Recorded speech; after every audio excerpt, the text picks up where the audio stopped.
Hi, today I'm going to show you how to make or use a wire rivet in your work. But instead of starting with just a spool of wire, we're going to start with nails. I'm not a huge fan of wire rivets. I think they're a lot harder to work with than the tube rivets that I showed you last week. And sometimes you don't want that look of a tube rivet. You want, like the nose here is a wire rivet. So when I do that, I prefer to start with a nail, and you can get solid brass or copper nails. You do need to be careful of what's labeled as a brass nail at the hardware store, because they're typically brass plated. You want to get a solid brass nail, and I get these from Lee Valley Tools, and they refer to them as escutcheon pins. But they come in a couple of different sizes. But you can get a huge box for hardly anything. And when I get these, I like to take them to the solder bench and just anneal a big handful to keep on the top of my bench to work with. So I like to bring a handful of these nails over and anneal them. And by annealing, I am softening the metal so that when I go to rivet and flare these out, it's a lot easier than if they were work hardened the way they come. So it doesn't take very much. I just use the butane torch and run this over the nails until I see a little bit of a red glow. And that's it. And then just let them cool. So just like I did with the tube rivets, I'm going to take the nail that I'm using and go through on my drill bit gauge and figure out what drill I need to use.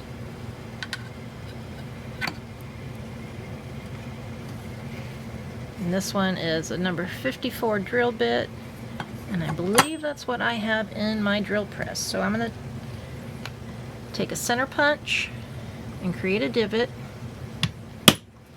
so that my drill bit can find the space easier on my metal and not skip across the surface. And you usually have a little bit of a rough edge when you've drilled a hole, so I'll take this little conical burr that I have in my pin vise, and I'm just gonna smooth that out, give it a couple of turns, and it'll knock those little bits of metal off.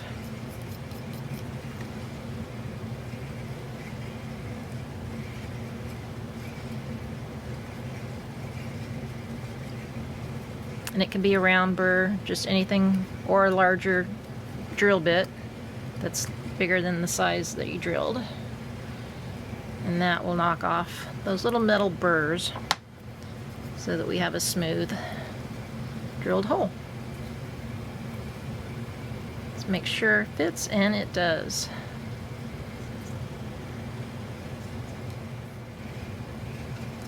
So we're going to put the nail in there. And with wire rivets, again, like the tube rivet, it's going to take a lot of trial and error to figure out how much you want to leave on the back side. And with the wire rivet, it really isn't very much. If you leave too much, then your nail's just going to bend over. It's not going to flare out evenly. So I've made a mark on here where I think is good, and then I'm gonna take some snips and just cut that off. Okay.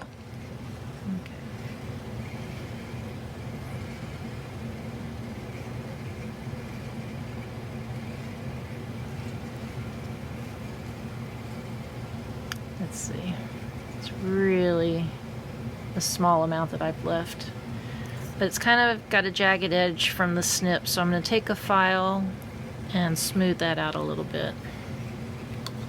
And it's kind of easier to just put it down on the block, and that will hold it for you while you file.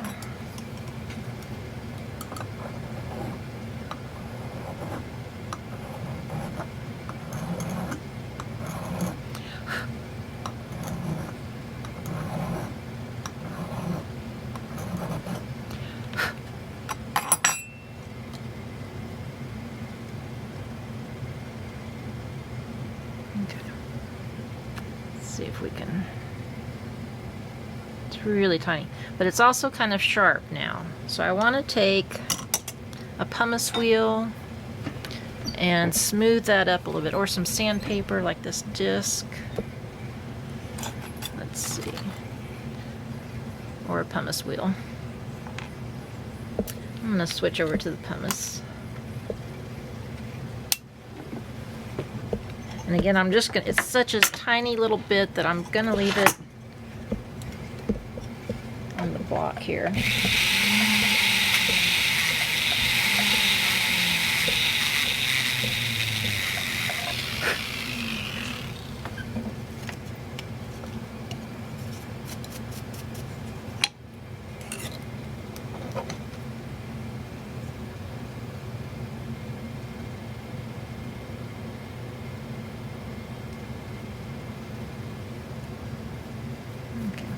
So yeah, now it doesn't feel rough, but you can see it's very slight.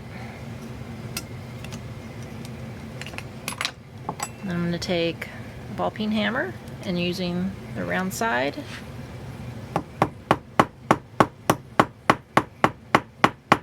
and you just want to hit along the outer edge, trying to just mushroom out.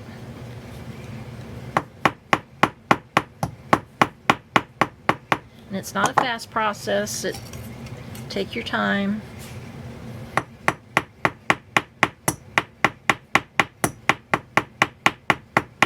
And I like to rotate my piece.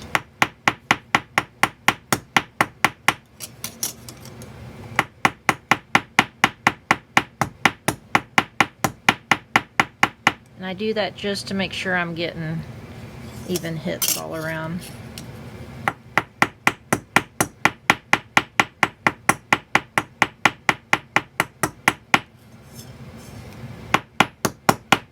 And you want to hold the hammer at the back. You don't want to choke up on it, because if you hold it back here, you're really getting the full weight of the hammer.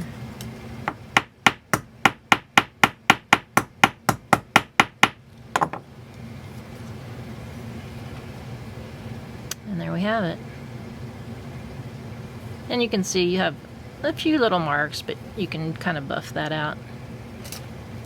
But that feels a lot smoother. If you don't sand that with the pumice wheel, I feel like when you flare these out, they have a real rough edge. But this is smooth. I can run my finger over that and it doesn't catch or cut.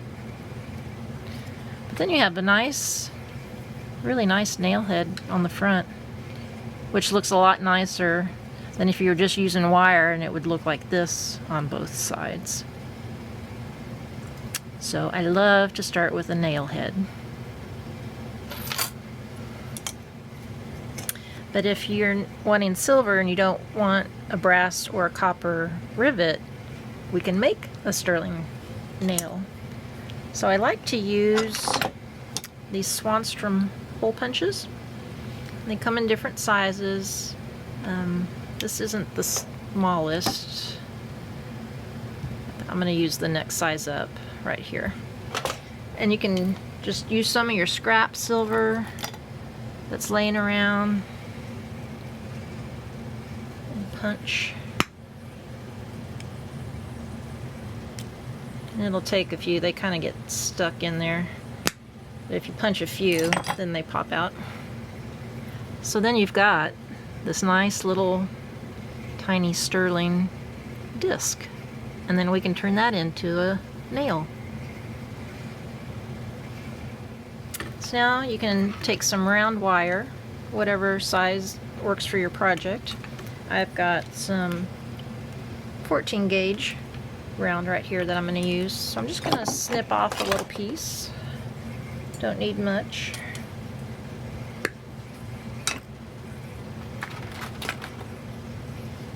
I'm going to file one end flat.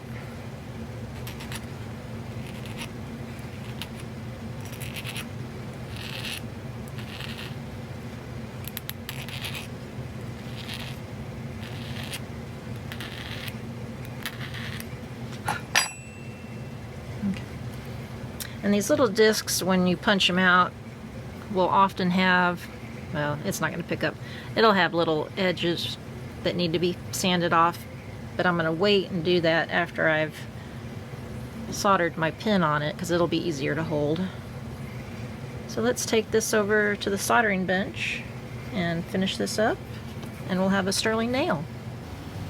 I'm going to drop a little bit of liquid flux right onto the surface and on to my little pin that we're going to solder to the back. I've got a chip of medium solder here, and I'm just going to use the butane torch.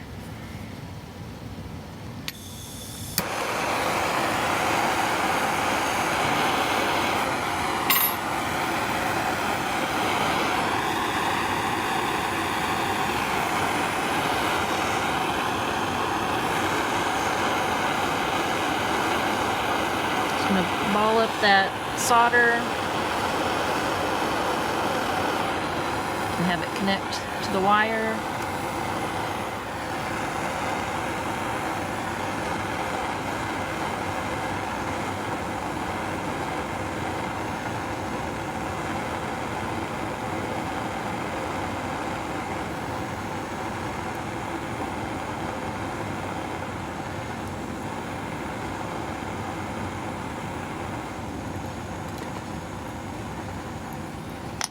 So now if I have any edges to clean up on these, I feel it's a little bit easier to hang on to it at this point when it's soldered together.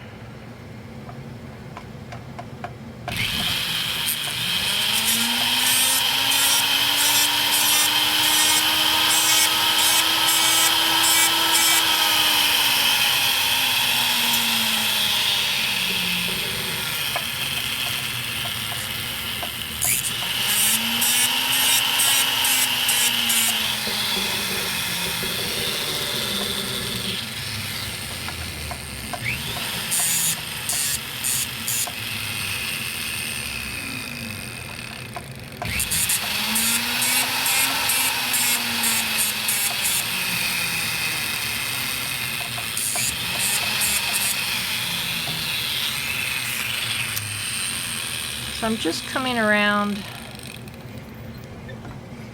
the top edge, or what's the bottom of the nail head here, and cleaning up any sharp edges.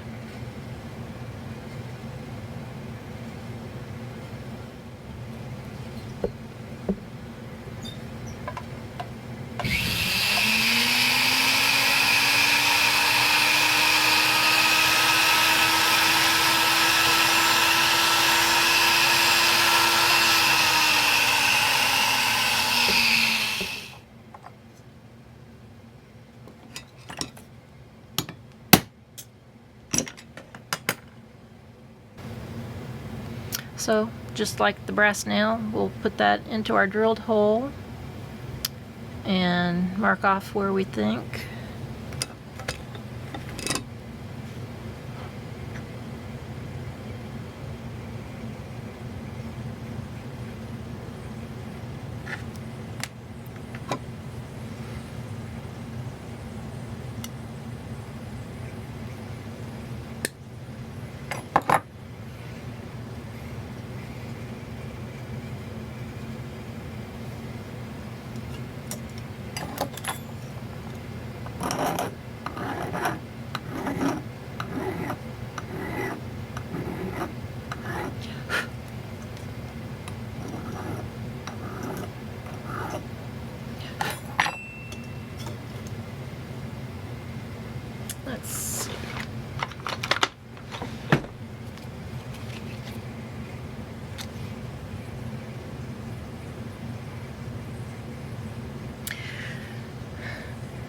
I'd say I'm just under 2 millimeters is what I'm leaving.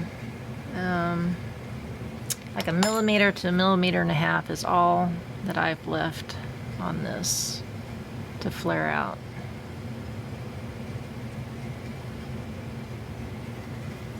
So a little bit less than I did with the tube rivets last week. And I'm going to go ahead with the pumice wheel, kind of clean up that edge.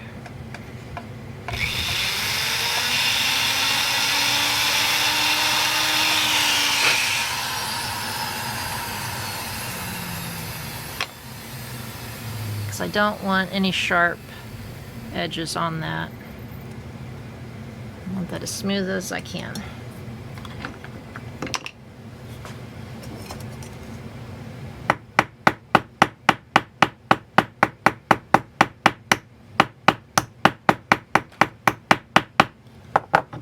It's starting to flare out.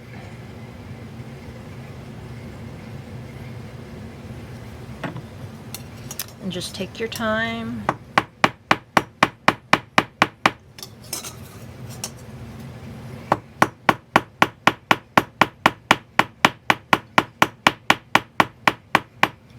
If you see, like if you leave too much, you might see the back of your wire tilt one way, so just kind of keep rotating your piece and you can usually get it straightened back up.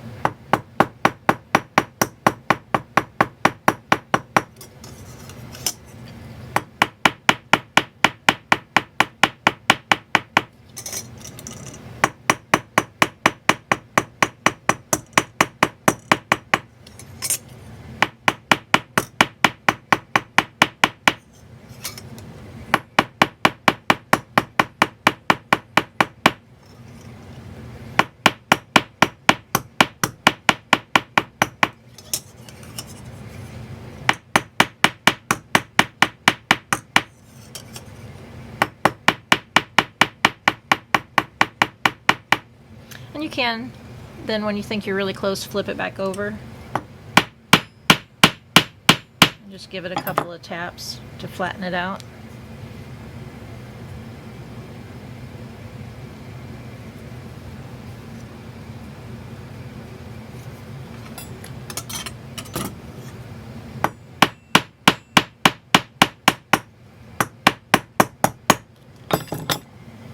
And if it feels a little rough, I'll just take the pumice wheel again and kind of go over the edges.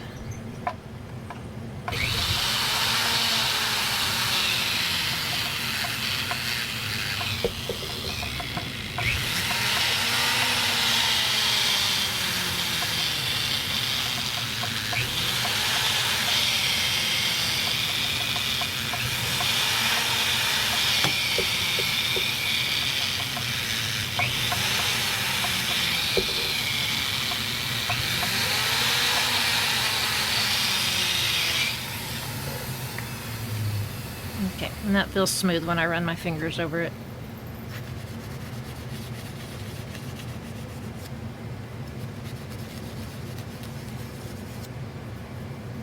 Yeah.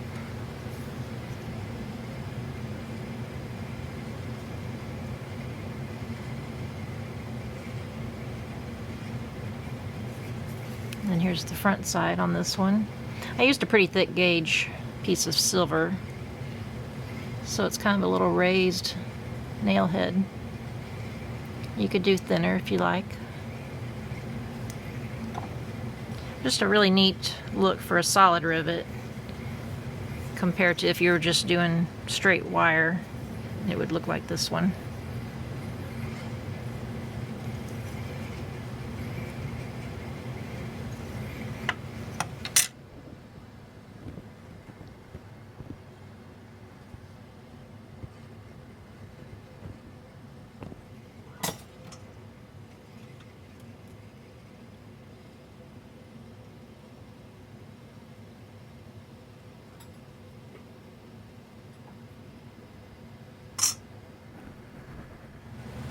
Thank you for joining me in the studio this week as I demonstrate making wire rivets using nails. And if you found it helpful, I would absolutely love a thumbs up. We'll see you next week.